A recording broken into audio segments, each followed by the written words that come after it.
लेकिन आज एक टाइम और आया जब पाकिस्तान की बेइज्जती लोगों को याद आई। पाठशाला में अब आपको उसके बारे में बताता हूं। मुस्लिम देश में पीएम मोदी का भौकाली वेलकम, इधर घुटने पर आए पाक सैनिकों की तस्वीर फिर बाहर आ गई। पाकिस्तान और बांग्लादेश बना रहे भारत को काटने का खतरनाक प्लान। पीएम मोदी मुनीर और यूनुस का इलाज करेंगे क्या, अब इसका चैप्टर। प्रधानमंत्री नरेंद्र मोदी इस वक्त मुस्लिम देशों के दौरे पर है और वहां गजब का वेलकम चल रहा है पीएम मोदी का। यहां मुसलमानों को भड़काया जाता है कि अरे मोदी मुसलमानों को पसंद नहीं करते। वहां देखिए मुस्लिम देशों के जो राष्ट्रीय अध्यक्ष हैं भाई, वो तो गजब लेवल पे स्वागत कर रहे हैं। मुस्लिम देशों में नरेंद्र मोदी का ऐसा स्वागत कि पाकिस्तान और बांग्लादेश भाई सब तिलमिला गए होंगे। मुस्लिम देश पाकिस्तान जैसे भिखमंगे को तो कोई भाव देते नहीं, लेकिन नरेंद्र मोदी के लिए रेड कारपेट बिछा दिया। रेड कारपेट भाई, नरेंद्र मोदी को गाड़ी में बगल बैठा के गाड़ी चला रहे हैं ड्राइवर की तरह। ड्राइवर तो नहीं कहिए कि दोस्त हैं, लेकिन भाई खुद वहां के बड़े बड़े लोग कि भाई अपना भाई आया है। आपको बताएंगे कि कैसे पाकिस्तान में नेताओं से लेकर मौलाना तक भारत और मोदी को धमकियां देने में लग गए। आप देखिए पीएम मोदी का मुस्लिम देश में गजब स्वागत हुआ। पीएम मोदी के लिए मुस्लिम देश में जय श्री राम के नारे लगे। दूसरी तरफ पाकिस्तान के पीएम को दुनिया भाव नहीं देती। पुतिन पाकिस्तान के पीएम को 40 मिनट तक इंतजार करवा देते हैं। बांग्लादेश की तो अपनी कोई स्वतंत्र नीति ही नहीं है। बांग्लादेश दूसरे देशों और ग्लोबल संस्थाओं के दम पर चल रहा है। यह है भारत और पाकिस्तान बांग्लादेश की हैसियत का अंतर। कर्ज लेकर दोनों देश गुजारा कर रहे हैं, लेकिन सपने भारत को जख्म देने का देख रहे हैं। पाकिस्तान और बांग्लादेश में किस तरह से भारत के खिलाफ साजिशें हो रही हैं, क्यों पाकिस्तान को 54 साल पुराने इतिहास को दोहराने का डर सता रहा है, मुस्लिम देश में पीएम मोदी का कैसा भौकाली वेलकम हुआ है, पाक सैनिकों के घुटने पर होने की कौन सी तस्वीर बाहर आ गई, सब दिखाऊंगा। लेकिन पहले एक झलक देखिए।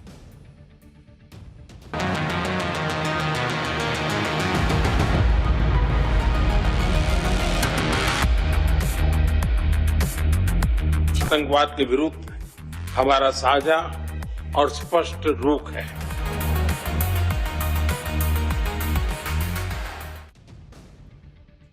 पाकिस्तान और बांग्लादेश के मौलाना और नेता किस तरह से भारत के खिलाफ साजिश कर रहे हैं और भड़काऊ बयान दे रहे हैं, वो आपको बताऊं। उससे पहले मुस्लिम देश में पीएम मोदी का भौकाली वेलकम दिखाता हूं।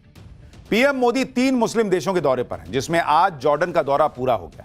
मुस्लिम देश जॉर्डन में पीएम मोदी का स्वागत से लेकर विदाई तक गजब अंदाज में हुआ। आज पीएम मोदी जॉर्डन म्यूजियम देखने गए थे। खास बात यह थी कि पीएम मोदी जिस कार में थे उसे जॉर्डन के क्राउन प्रिंस अल हुसैन बिन अब्दुल्ला II खुद कार चलाकर ले गए उनको। देख रहे हैं कैसे दोस्त टाइप गए हैं कि आगे बैठते हैं गाड़ी में, साथ में चलते हैं। जॉर्डन के क्राउन प्रिंस प्रॉफिट मोहम्मद के वंशज हैं। उनकी 42वीं पीढ़ी के हैं जो नरेंद्र मोदी के लिए खुद गाड़ी ड्राइव कर रहे हैं। आज यहां मुसलमानों को भड़काया जाता है कि मोदी मुसलमान के खिलाफ है। देखिए भाई, मोहम्मद साहब के वंशज हैं, उनकी पीढ़ी के 42वीं पीढ़ी के हैं। अब मोदी को गाड़ी में बैठा के लेके जा रहे हैं, खुद ड्राइव कर रहे हैं।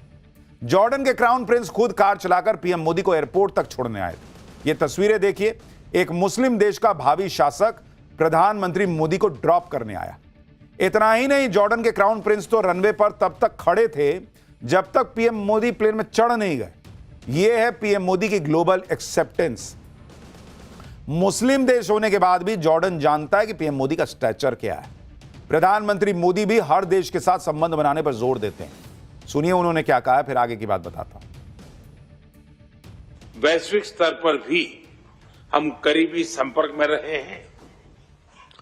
गाजा पर शुरुआत से ही आपकी बहुत सक्रिय और सकारात्मक भूमिका रही है। हम सभी की आशा है कि क्षेत्र में शांति और स्थिरता बनी रहे। आतंकवाद के विरुद्ध हमारा साझा और स्पष्ट रुख है। आपके नेतृत्व में जॉर्डन ने आतंकवाद, उग्रवाद और रेडिकलाइजेशन के खिलाफ पूरी मानवता को एक सशक्त और रणनीतिक संदेश दिए हैं। जॉर्डन के बाद पीएम मोदी इथियोपिया के दौरे पर पहुंचे। इथियोपिया में भी पीएम मोदी का शानदार स्वागत हुआ। इथियोपिया के प्रधानमंत्री अबी अहमद अली ने गले लगाकर पीएम मोदी का स्वागत किया। पीएम मोदी ने इथियोपिया के प्रधानमंत्री के साथ एयरपोर्ट पर ही अनौपचारिक बातचीत भी की। इस दौरान पीएम अहमद अली ने मोदी को पारंपरिक कॉफी भी पिलाई। अहमद अली खुद कार चलाकर मोदी को होटल ले गए। ये देखिए, वहां क्राउन प्रिंस कार चला रहे हैं नरेंद्र मोदी के लिए। यहां प्रधानमंत्री जो हैं वो खुद कार चला रहे हैं अहमद अली। पीएम मोदी के लिए। अभी तक तो बड़े बड़े राष्ट्राध्यक्षों के साथ कार वाली सेल्फी से पाकिस्तान जो है जला भुना बैठा था। यहां तो लोग भाई लेके चले गए साथ में कि मैं ड्राइव करूंगा, बैठो भाई। उन्होंने रास्ते में मोदी को साइंस म्यूजियम और मैत्री पार्क भी दिखाया। पीएम मोदी के वेलकम में इथियोपिया में हिंदी गाना गाया गया। पीएम मोदी और इथियोपियन पीएम दोनों ने खड़े होकर यह गाना सुना भी। इधर मुस्लिम देशों में नरेंद्र मोदी का गजब जलवा दिख रहा है। उधर घुटने पर आए पाकिस्तानी सैनिकों की तस्वीर आज फिर बाहर आई। पाकिस्तान ने जितनी बार भी भारत से जंग लड़ी है, हर बार तो हारा ही है। और आज तो 16 दिसंबर है, यानी आज से 54 साल पहले 1971 में भारत ने पाकिस्तान को बुरी तरह से हराया था। पूर्वी बांग्लादेश में पाकिस्तान के 93,000 सैनिकों को सरेंडर करना पड़ा था। 1971 के युद्ध में पाकिस्तान के सैनिकों का सरेंडर इतिहास का सबसे बड़ा सरेंडर माना जाता है। पाकिस्तान के सैनिकों ने भारत के सामने अपने हथियार डाल दिए थे। पाकिस्तान ने सिर्फ 13 दिनों के अंदर हार मान ली थी। पाकिस्तान के जनरल नियाजी ने भारत के जनरल जगजीत सिंह अरोड़ा के सामने सरेंडर के पेपर पर साइन किया था। ये तस्वीरें देखिए, पाकिस्तान की सबसे बड़ी और घनघोर बेइज्जती की एक और मिसाल है, जब हथियार रखे हुए थे और पाकिस्तानी सैनिकों की पतलूनें उतरवा दी गई। सरेंडर के बाद पाकिस्तान के 2 टुकड़े हो गए थे और बांग्लादेश का जन्म हुआ था। आज ही के दिन पाकिस्तान के 2 टुकड़े हुए थे, लेकिन पाकिस्तान ये सब भूलकर भारत को धमकी दे रहा है भाई। पाकिस्तान ये नैरेटिव बनाता है कि भारत मुसलमानों पर अत्याचार कर रहा है और इसके लिए पाकिस्तान ने आतंकी संगठनों को काम पर लगा रखा है। पाकिस्तान के आतंकी खुलेआम भारत के खिलाफ जहर उगलते रहते हैं कि भारत पर कब्जा कर लें, लेकिन पाकिस्तान के आतंकी इतिहास भूल जाते हैं। पाकिस्तान को तो भारत समय समय पर डोज देता रहता है। पाकिस्तान वाली कट्टर सोच अब बांग्लादेश के नेताओं में भी दिख रही है। बांग्लादेश के कट्टरपंथी नेता भूल जाते हैं कि भारत की वजह से बांग्लादेश का वजूद है बॉस। बांग्लादेश की नेशनल सिटीजन पार्टी यानी एनसीपी नेता हसनत अब्दुल्ला ने भारत के खिलाफ भड़काऊ बयान दिया। हसनत अब्दुल्ला ने कहा कि अगर हमारे देश में अशांति फैलाई गई या अस्थिरता फैलाने की कोशिश हुई तो इसका असर भारत पर पड़ेगा। हम भारत के 7 सिस्टर यानी नॉर्थ ईस्ट के 7 राज्यों को भारत से अलग कर देंगे। तुम्हारी खुद की हैसियत नहीं थी कि तुम पाकिस्तान से अलग हो पाते, तुम भारत के 7 राज्य अलग कर दोगे। तुम पैदा भारत की वजह से हुए हो भाई बांग्लादेश, और तुम भारत को अलग कर दोगे, भारत को काट दोगे। थोड़ा मतलब औकात आदमी को अपनी याद रहनी चाहिए। लेकिन ये लोग जो है ना, कट्टरपंथ इतना हावी है कि भूल जाते हैं कि बात किसके लिए कर रहे हैं, भारत के लिए कर रहे हैं।